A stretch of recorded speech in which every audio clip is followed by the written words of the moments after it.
Kita tahu bersama ketika Yesus akan disalib, ya, mahkamah agama dan imam-imam serta orang Farisi itu bingung mencari alasan untuk Yesus itu bisa dijatuhi hukuman mati. Mereka mendatangkan saksi-saksi dusta, kata Alkitab di dalam Matius pasal yang ke-27. Ya, saksi-saksi dusta itu didatangkan. Untuk apa? Supaya mereka bisa bersaksi memberatkan Yesus dan ada alasan untuk dia disalib. Karena saudara, pada zaman itu untuk orang disalibkan harus ada alasan yang jelas. Ya, mungkin sebagian bertanya, kenapa dia harus disalib? Kenapa salib? Karena hukuman mati pada zaman itu yang berlaku di Yahudi adalah salib. Orang berbuat jahat, berbuat dosa, pelanggaran yang tidak terhapuskan itu harus dihukum mati dengan cara dia disalibkan. Bagi sebagian kita, tanda salib ini merupakan sebuah kebanggaan. Saya pakai kalung salib karena salib berbicara dan bermakna sangat besar bagi kita. Tapi orang Yahudi tidak suka melihat tanda ini. Karena bagi mereka salib itu bicara tentang aniaya, penghukuman, sesuatu yang tidak berperi kemanusiaan. Dan orang yang disalib itu digantung di tempat umum, di daerah dalam kota, supaya semua orang bisa melihat, ini loh orang-orang penjahat yang disalib. Pada waktu itu untuk menyalibkan Yesus susah mencari alasannya apa. Ketika saksi dusta sudah didatangkan, tapi mahkamah agama tidak bisa menjatuhkan hukuman atas dia dengan saksi-saksi itu. Tapi kita tahu dan percaya Yesus tidak membutuhkan saksi dusta untuk dia disalibkan. Karena memang dia datang untuk mati. Dan ketika semua orang sudah bersaksi, mahkamah agama tidak bisa memutuskan untuk menyalibkan dia. Tidak ada alasan yang kuat. Sampai ada satu orang yang berkata begini, bukankah orang ini telah berkata, aku akan merobohkan bait Allah dan membangunnya hanya dalam waktu 3 hari. Ketika mendengar hal itu, mahkamah agama menjadi marah. Para imam-imam menjadi marah. Kenapa mereka marah? Karena bait Allah bagi orang Yahudi adalah tempat yang sangat-sangat sakral. Kenapa bagi mereka bait Allah itu sakral? Karena itu adalah sebuah tempat di mana imam akan bisa masuk mulai dari halaman pelataran ruang kudus sampai ke ruang maha kudus. Untuk apa? Menyembelih kurban untuk darahnya dicurahkan dan ada pendamaian bagi umat dan Tuhan. Pada zaman itu untuk mendapatkan pendamaian begitu sulit. Imam itu harus masuk ke ruang maha kudus. Dan betapa kudusnya imam sampai kakinya itu harus diikat pakai tali, dikasih lonceng. Lonceng yang bergemerincing. Kalau lonceng itu tidak berbunyi, berarti imam itu sudah mati di ruang maha kudus. Karena didapati oleh Tuhan dia tidak kudus. Kita mengerti betapa pada zaman itu saudara, dosa menyebabkan manusia itu terpisah dari Allah. Dan untuk mendapatkan pengampunan tidak begitu mudah. Setiap imam yang bertugas masuk ke ruang maha kudus untuk menyucikan umat tidak sembarangan. Kalau dia tidak layak, dia mati boro-boro mau meminta pengampunan dosa dari Allah. Dia sendiri bisa mati di ruang maha kudus. Saya membaca Alkitab, sampai pada zaman itu imam kalau mau bertugas besok, dia kadang gak berani tidur. Kenapa? Dia takut dia mimpi basah. Karena kalau dia mimpi basah, dia masuk ke ruang maha kudus, dia pasti mati di dalam ruang maha kudus itu. Betapa kudusnya Tuhan itu. Amin.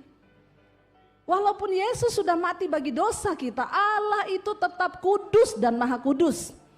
Kita gak bisa bermain-main dengan kekudusan Tuhan. Karena itu bagi kita semua wajib untuk menguduskan diri.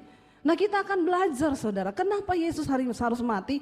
Satu alasan yang akhirnya membuat para mahkamah agama menemukan hal untuk menyalibkan dia.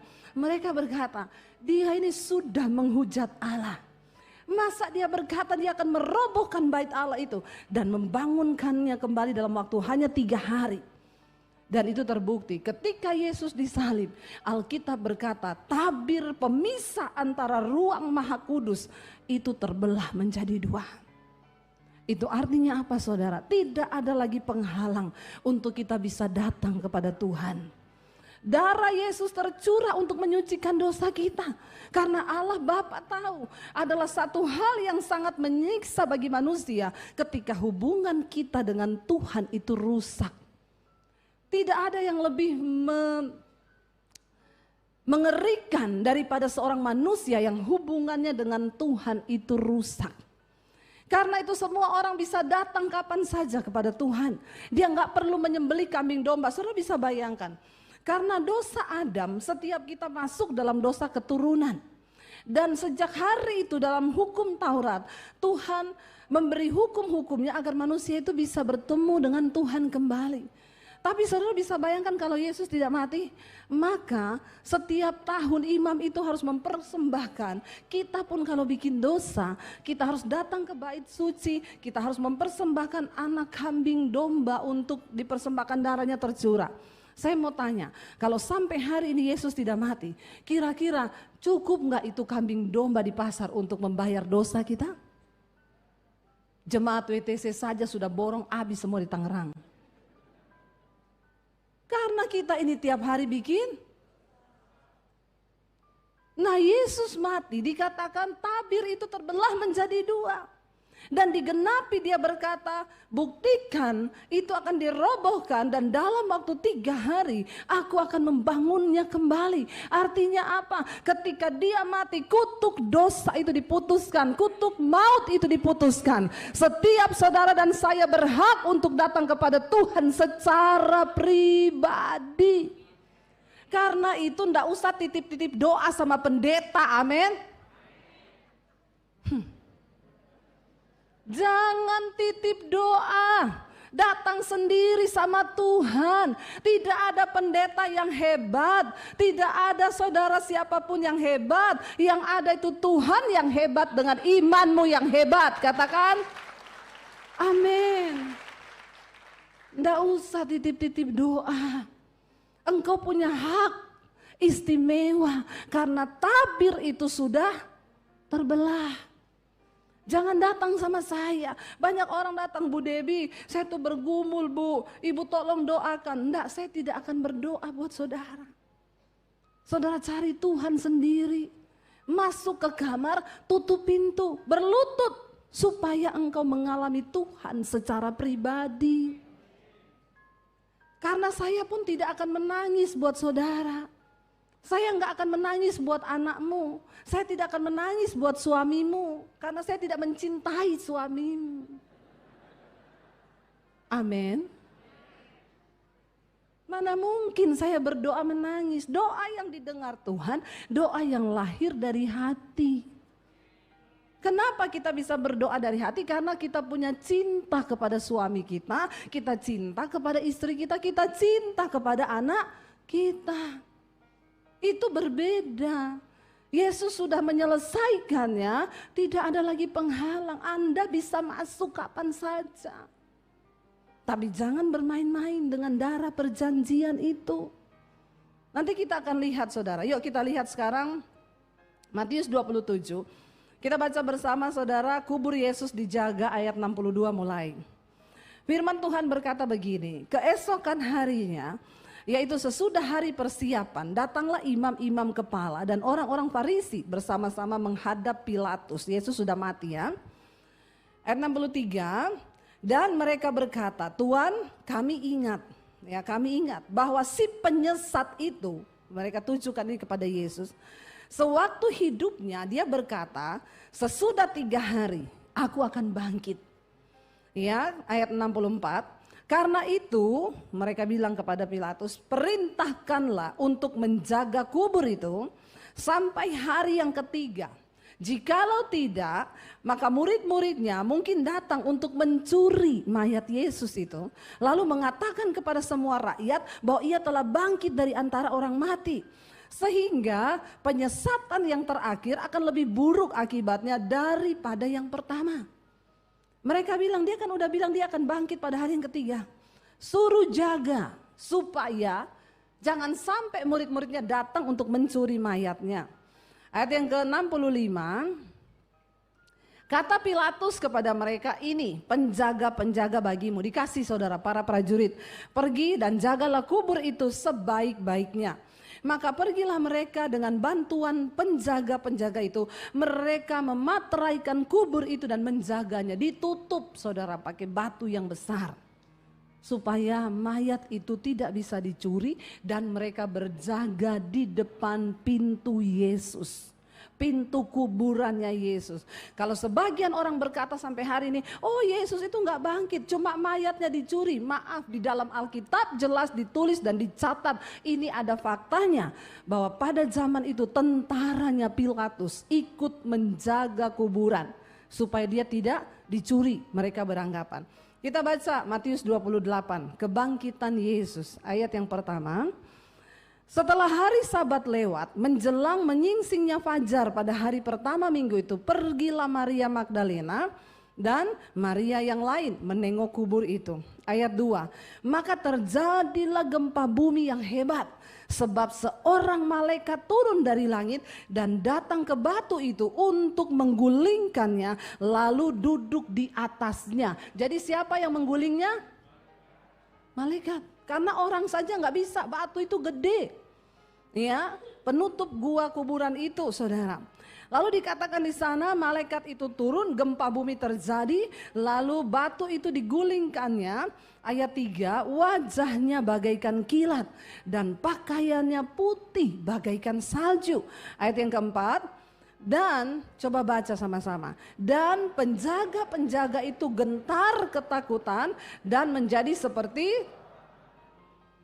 Jadi fakta mencatat, para penjaga yang menjaga kuburan Yesus itu melihat kejadian itu, mereka melihat malaikat itu turun, dan Alkitab berkata mereka pucat ketakutan seperti orang mati.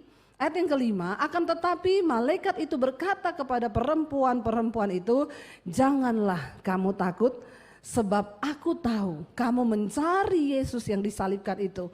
Ia tidak ada di sini, sebab ia telah bangkit, sama seperti yang telah dikatakannya. Mari lihatlah tempat ia berbaring. Ada saksi yang melihat bahwa Yesus sudah tidak ada. Ayat 7, dan segeralah pergi dan katakanlah kepada murid-muridnya bahwa ia telah bangkit dari antara orang mati. Ia mendahului kamu ke Galilea, di sana kamu akan melihat dia. Sesungguhnya aku telah mengatakannya kepadamu. Jadi kalau orang berkata Yesus tidak bangkit, itu cerita bohong. Yesus sudah bangkit. Faktanya ada, semuanya melihat, bahkan para penjaga itu. Saudara, kalau Yesus sudah bangkit, lalu hari ini apa makna dari kematian dan kebangkitan Kristus bagi kita?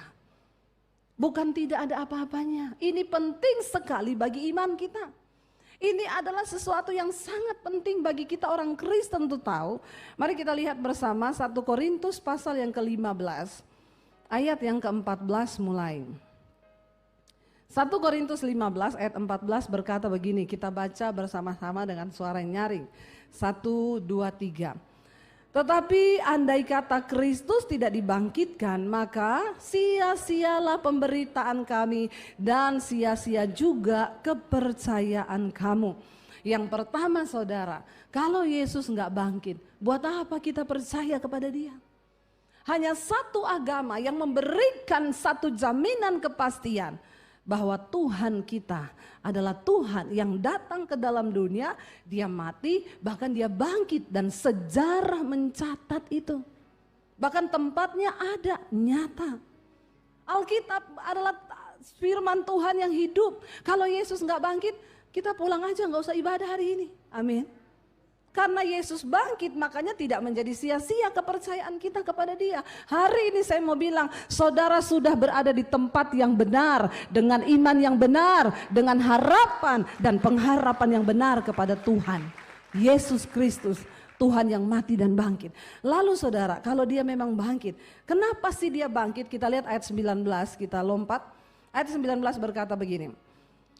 1, 2, 3 baca. Jikalau kita hanya dalam hidup ini saja menaruh pengharapan pada Kristus, maka kita adalah orang-orang yang paling malang dari segala manusia.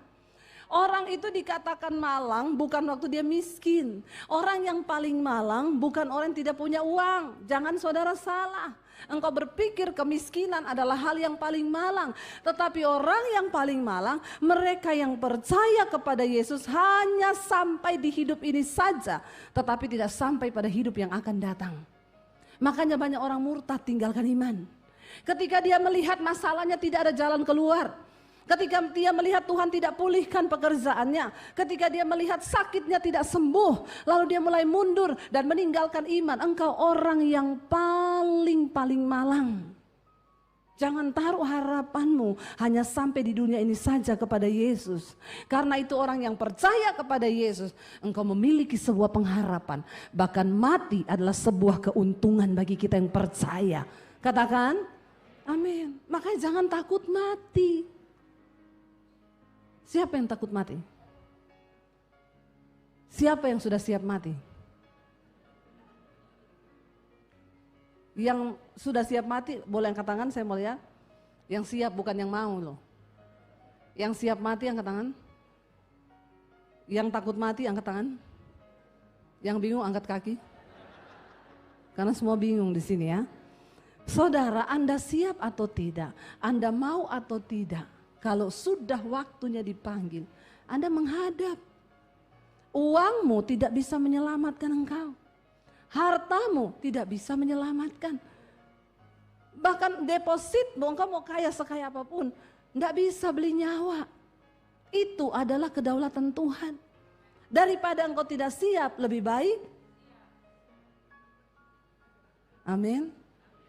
Ada orang datang sama saya, Bu, dokter vonis saya tinggal 6 bulan hidupnya. Saya bilang, puji Tuhan masih lama ya Bu.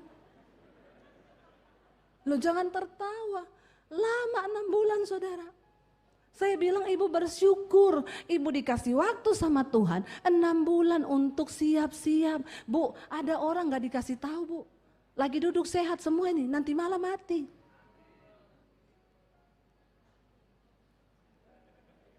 Amin. Benar enggak saudara?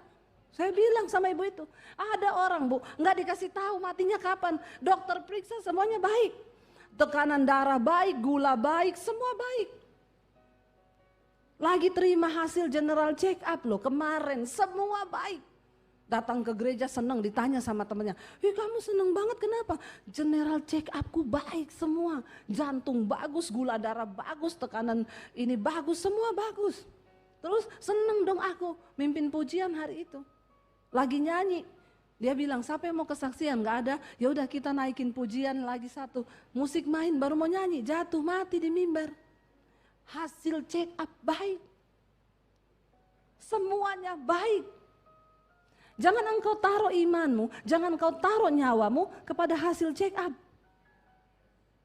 Karena nyawamu itu yang punya Tuhan.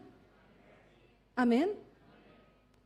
Hidup mati kita tuh di tangan Tuhan. Ya, saya bilang sama ibu itu, walaupun dokter bilang ibu tinggal 6 bulan, kalau Tuhan mau panjangin umurmu, nggak ada yang mustahil Bu. Jangan percaya apapun, percayalah Bu, kalau besok pun Tuhan panggil engkau mati, kita ada pengharapan di dalam Yesus. Amin saudara.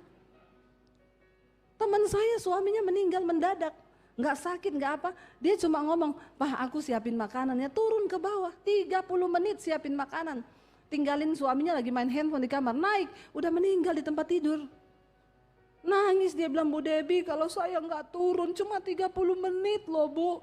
Mungkin kalau saya nggak turun mungkin saya lihat suami saya dijemput. Ya kalau ibu nggak turun suamimu nggak mati. Nggak usah berandai-andai, inilah hidup.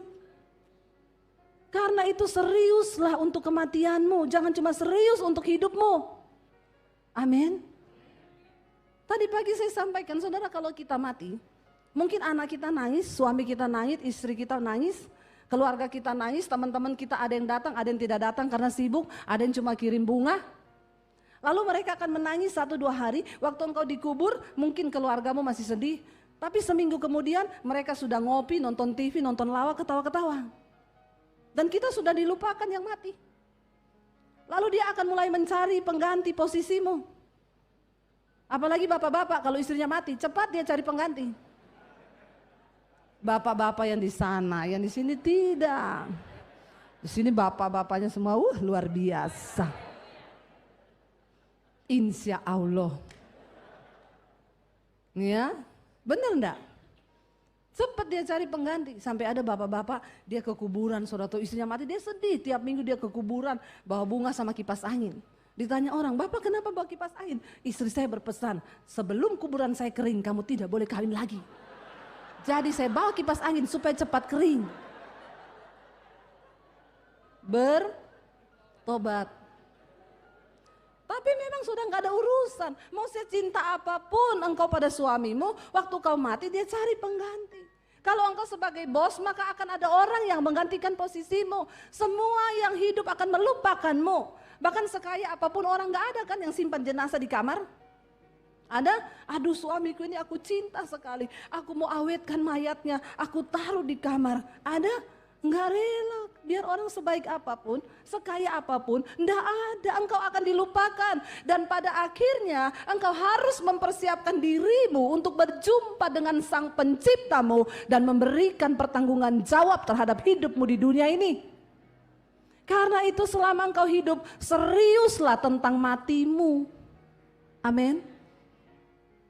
Jangan cuma serius tentang hidupmu, cari uang, terus cari uang. Kalau dapat uang sakit, nanti uangnya dihabisin untuk berobat. Jual rumah, jual ini, kenapa? Berobat. Waktu sehat lupa segalanya. Mari saudara engkau sadari, kalau engkau menjadi orang yang hanya di dunia ini menaruh pengharapanmu kepada Yesus, engkau adalah manusia yang paling malang. Tapi kalau engkau taruh harapanmu sampai pada kematian, ada Yesus di sana, maka engkau akan menjadi orang yang beruntung. Yesus sudah mati bagi kita. Karena itu jangan takut, tapi jangan hidup sembarangan. Jangan hidup berbuat dosa. Saudara, satu kali saya ketemu teman, suaminya meninggal. Tapi saya belum pernah ketemu dia. Saya ketemu dia, Bu, ya ampun Bu, sorry banget ya Bu, saya waktu itu gak sempat datang, saya lagi pelayanan di luar kota. Aduh Bu, saya kaget dengar Bapak meninggal Bu, ndak sakit ya, ndak apa ya. Dia diem, saya bilang Bu, turut berduka cita ya. Dia tarik tangan saya, Bu Debbie, ndak usah berduka cita. Kenapa Bu? Kenapa Ibu berkata begitu? Dia pantas mati Bu. Ibu kenapa ngomong begitu? Ibu, waktu dia mati Bu, saya buka handphonenya Bu, saya baru tahu dia selingkuh sama janda. Bapak-bapak, bertobat sekarang bapak-bapak. Karena waktu kau mati, HP-mu itu akan dibuka. Ibu-ibu langsung tepuk tangan. Tapi jangan lupa, bapak-bapak juga selingkuhnya sama ibu-ibu. Makanya ibu-ibu juga supaya saya tidak disalahkan sama bapak-bapak. Karena banyak bapak-bapak yang WA, ibu tuh kalau khotbah selalu yang disalahkan bapak-bapak. Padahal bapak-bapak selingkuh juga sama ibu-ibu dan para wanita. Jadi sekarang saya rata semua. Waktu kita mati, catatan hidup kita akan dibuka. Bukan cuma di hadapan manusia, di hadapan Tuhan. Tidak ada satupun yang tersembunyi. Engkau yang sudah mengalami kematian dan kebangkitan Kristus dalam hidupmu, hiduplah sungguh-sungguh bagi Kristus. Jangan engkau bermain-main dengan dosa. Amin. Karena nanti semua akan dibuka. Nanti ditanya ketika kita dikatakan akan berhadapan dengan tahta pengadilan Kristus. Waktu kita mati loh. Jangan saudara menganggap hyper grace, kasih Tuhan itu besar. Kita diselamatkan bukan karena perbuatan baik Bu, tapi karena kasih karunia. Yes, itu pertama kali bertobat. Saya dipilih Tuhan bukan waktu saya baik, bukan waktu saya benar. Saya mau bunuh diri, Tuhan tarik saya. Dia tidak lihat kebenaran apapun dalam diri saya. Dia pilih saya, dia selamatkan saya. Paulus ketika diselamatkan Tuhan adalah seorang pembunuh. Tapi Tuhan tangkap dia, Tuhan gak lihat masa lalunya. Tapi ketika dia diselamatkan, hargai kasih karunia ini. Karena ini bisa hilang kalau engkau bermain-main. Engkau yang membuang itu dan tidak menghargainya. Saudara, ya ketika akhirnya kita berhadapan dengan Tuhan, Alkitab berkata, kita semua akan berdiri di hadapan tahta pengadilan Kristus untuk memberikan pertanggungan jawab akan hidupmu di dunia ini. Jadi nanti akan ditanya, kau pernah selingkuh? Tidak Tuhan, tidak malaikat. Maka malaikat bilang putar channel 3. ada videomu lagi di hotel, lagi di booking om-om, atau lagi membooking perempuan. Jangan kau pikir tidak ada rekaman hidupmu. Mata Tuhan melebihi CCTV tercanggih manapun juga. Bertobat saudara, jangan main-main dengan dosa. Tuhan merekam semuanya. Karena itu Alkitab berkata mata Tuhan menjelajah ke seluruh bumi tiap hari. Melihat orang baik dan orang jahat. Untuk memberikan kepada mereka upah yang sesuai. Kalau mereka hidup dalam kebenaran, maka hidup yang kekal akan menjadi milik mereka. Tapi orang yang hidup dalam dosa, kefasikan, kebinasaan, kematian kekal akan mereka alami. Karena itu sama artinya engkau tidak menghormati pengorbanan Yesus di salib. Sebab tidak ada lagi darah. Dia akan menghapus itu kalau engkau bermain-main dengan kasih karunia. Amin. Ini waktunya bertobat. Ya, jangan main-main. Yang homo bertobat, yang lesbi bertobat. Jangan engkau murahkan kasih karunia itu. Saya paling jengkel mendengar pengajaran-pengajaran yang dengan gampangnya berkata, "Enggak apa-apa bikin dosa, Yesus sudah mati di kayu salib." Emang siapa lu yang tidak mau menghargai darah pengorbanannya? Siapa kita? Itu mahal sekali kasih karunia itu. Makanya jaga itu. Alkitab berkata engkau sudah menerima keselamatan yang engkau dapat bukan karena hasil usahamu, pemberian Tuhan. Tapi Rasul Paulus bilang jaga keselamatan itu, kerjakan dengan takut dan gentar. Amin saudara. Jangan sia-siakan. Makanya kita yang sudah bertobat, menerima kasih karunia itu, maka kita harus menjaga. Mari lihat bersama Roma pasal yang ke-6 ayat yang ke-5 mulai. Roma 6 ayat 5 berkata saudara. Baca 1, 2, 3. Sebab jika kita telah menjadi satu dengan apa yang sama dengan kematiannya, kita juga akan menjadi satu dengan apa yang sama dengan kebangkitannya. Lalu dikatakan, karena kita tahu, baca dengan suara keras, bahwa manusia lama kita telah turut disalibkan supaya tubuh dosa kita hilang kuasanya, agar jangan kita menghambakan diri lagi kepada dosa. Amin. Tuhan itu datang dari sorga yang mulia. Dia turun ke bumi cuma untuk apa? Beresin hidup kita dari dosa. Lah betapa naifnya ketika kita berkata Kristen, mengaku kematiannya di atas kayu salib, tapi kita memperhambakan lagi diri kita kepada dosa. Tadi pagi habis khotbah ada orang datang ke ruang hamba Tuhan. Bu, saya mau ketemu Ibu Debbie. Iya Bu, tadi saya diberkati dengan khotbah Ibu, tapi saya ini seorang homoseksual. Dan saya tiap hari dibujukin untuk nonton film Bu, film porno. Dan saya selalu terbujuk Bu. Saya bilang, tadi pagi kamu dengar khotbah saya, jangan biarkan tubuh dosa itu menguasai kamu. Lalu bagaimana caranya Bu? Dengerin firman Tuhan. Banyak dengar khotbah, engkau harus berperang dengan dirimu sendiri. Saya bilang, tidak ada satu pendeta pun bisa melepaskan engkau. Biar dia mau tumpang kaki sama kau, jangankan tumpang tangan, tumpang kaki juga. Kalau dari dirimu sendiri tidak berperang, tidak niat, maka engkau tidak mungkin dimerdekakan.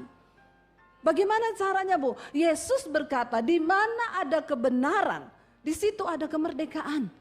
Kalau kamu rajin melakukan firman, kalau kamu rajin mendengarkan khotbah, maka ada kebenaran yang masuk dalam dirimu. Dan kebenaran itu yang akan memerdekakan kamu, bukan pendeta. Amin. Bangun imanmu di atas dasar yang paling suci, kata firman Tuhan. Jangan main-main dengan dosa. Bangun imanmu saudara. Tinggalkan dosamu. Saya bilang kamu bisa. Ya gimana caranya? Kan saya sudah bilang tadi pagi. Berdiri di depan kaca. Bilang sama dirimu sendiri. Sebut namamu siapa? Saya mau pakai contoh nama siapa ya? Yang gak ada di sini Bejo ya. Gak ada Bejo kan? Ya kita doa, saya bilang kamu tengking, lihat di kaca bejo, kamu diciptakan sebagai seorang laki-laki. Tuhan tidak pernah menciptakan homo atau lesbi. Dia menciptakan laki-laki atau perempuan dan ciptaan itu tidak pernah gagal. Kalau ada yang lain dari itu, dari iblis itu. Kamu tengking itu. Iya ya Bu, saya pernah layani begitu saudara. Tiap hari dia tengking dirinya dalam nama Yesus. Bejo, kamu laki-laki, bukan bencong, bukan homo. Dalam nama Yesus, roh banci keluar, roh homo keluar. Dia sampai muntah-muntah loh saudara, muntah-muntah loh. Kelepasan sendiri. Dia di Bali, saya di Jakarta. Ya saya layani dia. Dia telepon, Bu Debi, saya kalau tiap katakan begitu, saya pengen muntah. Enggak apa-apa, muntah aja. Berarti setannya mau keluar dari dirimu. Seringkali kita tidak menyadari, kita ini sedang diperbudak, diperhamba oleh iblis. Dan jangan mau melakukan apa yang iblis mau. Tuhan memberikan kita kuasa, dia sudah mati dan bangkit. Dan roh yang membangkitkan Kristus dari kematian itu ada dalam dirimu, kata firman Tuhan. Kalau roh yang membangkitkan Kristus dari kematian ada dalam diri kita, masakan dia nggak bisa buat engkau lepas dari rokok, lepas dari kepahitan, lepas dari persinahan, dari percabulan, homo, lesbi, tidak mungkin saudara. Dia sanggup melepaskan asalkan engkau mau undang dia. Amin saudara. Ya, lalu akhirnya dia mampu saudara. Dia lepas, dia bilang, oke Bu, apa yang harus saya lakukan lagi? Kamu putusin komunitasmu, blokir semua nomornya. Jangan mau lagi diajak, ada tindakan. Iya Bu, udah saya keluar dari komunitas saya. Ya saya keluar dari sana Bu. Dan sekarang saya mau cari gereja Bu, saya mau bertumbuh. Tapi seminggu kemudian dia telepon saya, astaga Bu, ternyata singers WL-nya di gereja semua cucuk meong. Ngeri loh saudara, ngeri. Tapi di WTC sini semua normal. Insya Allah. Saudara, ngeri loh. Makanya saya tadi juga dengar pujian di sini. Seringkali kita ini kalau nyanyi saudara, sekarang kita nggak mikir ya. Kami datang padamu, sembah puji namamu, naikkan pujian, senada dengan sorga. Kadang kita ini terlalu pede. Benar nggak kita senada dengan sorga? Hello?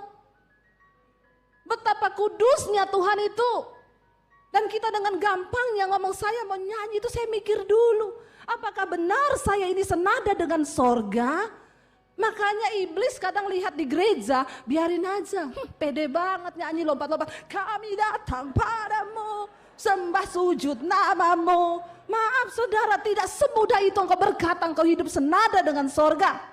Kalau engkau tidak berjalan di dalam kekudusan, jangan menipu diri kata firman Tuhan. Kita bangkit, jaga kekudusan hidup kita. Maaf saya harus menyampaikan ini dengan keras. Saya harus menyampaikan ini karena banyak mimbar gereja sekarang dikotori. Orang habis berzina, habis homo. Dia naik di atas mimbar dan dia begitu gampang menyanyikan pujian. Sedikit saja hati kita ini gak beres. Tuhan tidak berkenan. Tuhan gak berkenan. Bukan soal gaya kita di atas mimbar. Tapi Tuhan gak bisa ditipu dengan gaya-gaya kita. Cukup saudara. Mari kita hormati kekudusan Tuhan. Kita berdiri dalam kekudusan Tuhan. Orang bilang itu Debbie Basir, pendeta perjanjian lama, hukum Taurat. Maaf saya lebih baik mengingatkan saudara. Supaya kita selamat. Jangan engkau injak-injak darah perjanjian baru anak domba Allah. Kenapa Yesus turun? Untuk beresin engkau dan saya dari dosa. Terus kita yang berkata sudah percaya pada dia, dengan gampangnya kita menghambakan lagi diri kita kepada dosa. Hello. Setan ketawa lihat hidup kita. Setan ketawa saudara. Ngeri loh, ngeri. Saya sampai keringetan menyampaikan ini. Jangan sampai saudara tidak berubah. Jaga hidup kita dalam kekudusan. Karena Yesus sudah bangkit buat kita. Teruskan ayatnya saudara. Supaya tubuh dosa kita itu hilang kuasanya. Agar apa?